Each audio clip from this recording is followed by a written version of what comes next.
autism and relationships. I was thinking of calling it autism and women, and I might actually try doing that and see how the difference is in terms of the type of audience that shows up. But autism and relationships, I thought might be more interesting to the female audience that is here. And so I'll tell you quickly, we're not really aware as autists. So I mean, you guys know me and why I can say this, right? But the autist is not aware of the fact that they are what neurotypicals will call egocentric. I was wondering where you were. I'm floating. Yeah, we do as autists look like we are egocentric. This illusion of egocentricity is merely an illusion, not because in effect it can appear the same way. So therefore, it's more what you can call a reciprocal illusion. As in, it's an illusion that goes both ways. But the reason that it's different to actual egocentricity is that someone who is perhaps narcissistic, as far as my understanding through lots of psychology lectures, is that there is a conscious effort to be in love with themselves. Whereas the autist appears to be narcissistic and or egocentric, not because they choose to be in love with themselves, but because they're not aware of anything else around them. So imagine the solar system and the Earth in the solar system and no other planets, right? So if there's no other planets, we think it's all about Earth. Now imagine someone who's autistic actually can't see the other planets. So they think it's all about the Earth. And then you're looking at them and going, they're so geocentric, all they think about is the Earth. But the autist doesn't actually realize there are other planets in order to have the freedom to choose whether they want it to be all about the Earth or an inclusive discussion about the other planets. So it's a very, very, very important distinction, and it's a distinction that is invisible to almost every person on the planet who's not autistic, even those who are autistic, right? Because, well, I've just explained why. Okay, so that's a key thing that's really important to understand. And so the reverse, or the corollary, can also become apparently true now that I'm about to say it, and you'll know what I'm saying in a moment. If you meet someone who appears to be narcissistic or up themselves or egotistical or whatever you want to call it, there is a chance that they are autistic, right? So it goes both ways. Number one, if you meet someone who's autistic, they might appear to be egocentric. And number two, if you meet someone who's egocentric, they might actually be autistic and not egocentric. Now, is it possible for them to be both?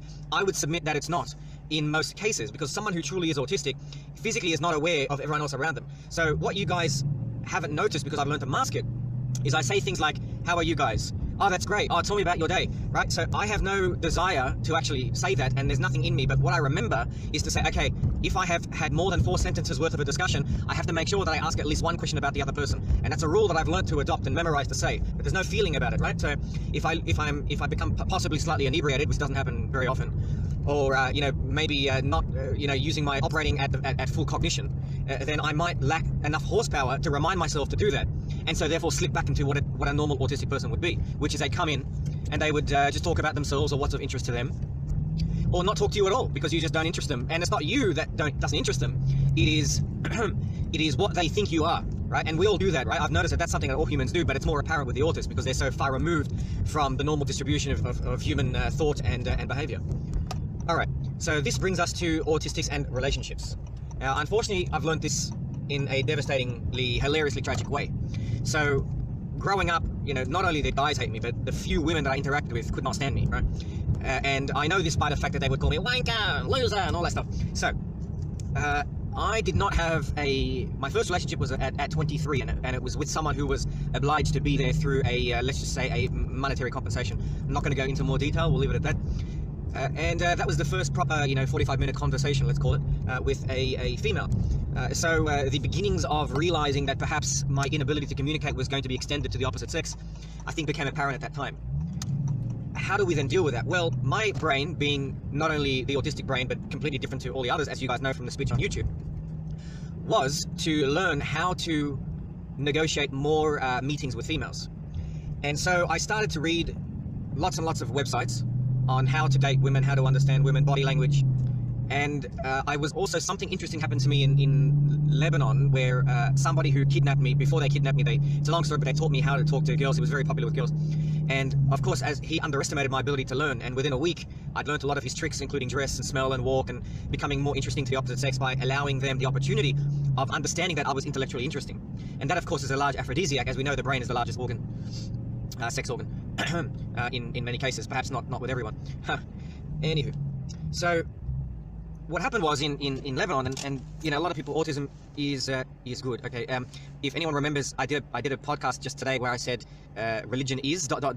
that applies to autism is. If you see a human say autism is or religion is, you know that they're speaking on an ideological level.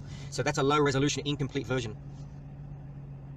That is an awesome question. Hashtag and eggs.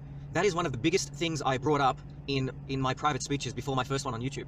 It is the desire is there. And that's part of the depression with the autist, because they want to be with people, but they don't know how. It's not like the psychopath who doesn't give a damn about people but uses them. It's the exact reverse. That's a very... I like you. I have it. Men are from Mars and women from Venus. That book is the best understanding of episode 6. Okay. Yes. Very cool. So, what is your background in regard to autism? Go to YouTube, go to Gabsmacked, and have a look at the, lots. Well, that's anecdotal evidence, and I'm sure it's true. Go to YouTube, go to Gabsmacked, and check out the live autism speech, and that will help answer that question. But I'm a minority within a minority. I think some of the regular guests are going to have to start explaining these things to everybody. Save the hassle, or have an intro before every podcast. By the way, I'm now taking these podcasts, taking the audio and publishing them on SoundCloud. SoundCloud. Undiagnosed autistic just wasn't looked for when I was growing up. Well, look, I wasn't diagnosed till I was 33, so you still have time. If you go to SoundCloud/real Gabsmacked, I'm going to put the podcast up there as well. And I'm putting some of them on YouTube as well, just as audio casts with some pictures. So getting back to where we were. So I started doing that stuff and learning rapidly, as you guys know. And for those who are new, my ability to learn is something that you probably haven't, you're more than welcome, haven't seen before. It doesn't feel unusual to me, but that seems to be what the situation is. So let me turn off the car. All right. So my ability to learn, obviously, as you guys know, and learning how to communicate without understanding, just learning how to mimic what women found more attractive. And it was a trial and error type of thing, like Groundhog Day. Is anyone here old enough to have seen Groundhog Day with that really funny guy? I forget his name, and the girl from 4 Weddings and a Funeral. You know, he kept dying, like he kept trying to kill himself, or every time he kept waking up, and I was wondering, because my wife was working on her doctorate and her specialization is autism. You have Bill Murray, Groundhog Day, that's the one. So let her know if she's interested. I can definitely talk to her, but I would do it publicly. Yes, this is true. I do send a lot of my stuff to all of them. So where were we? We're Groundhog Day. So Groundhog Day is a very good example of the process of elimination, right? So what he did was, it was a form of distillation. So everything that worked in his day was extracted from that day and then combined into what we call the meta day, right? I've used this concept before, where you have something that's a pure truth, which can be help arise from the soil of those many days. Flume, welcome back, brother. So that's basically what I did. And when you read the book, you'll see lots of these trials and errors, right? That many mistakes with women constantly. But with each interaction, I got better and better and better and better and better. So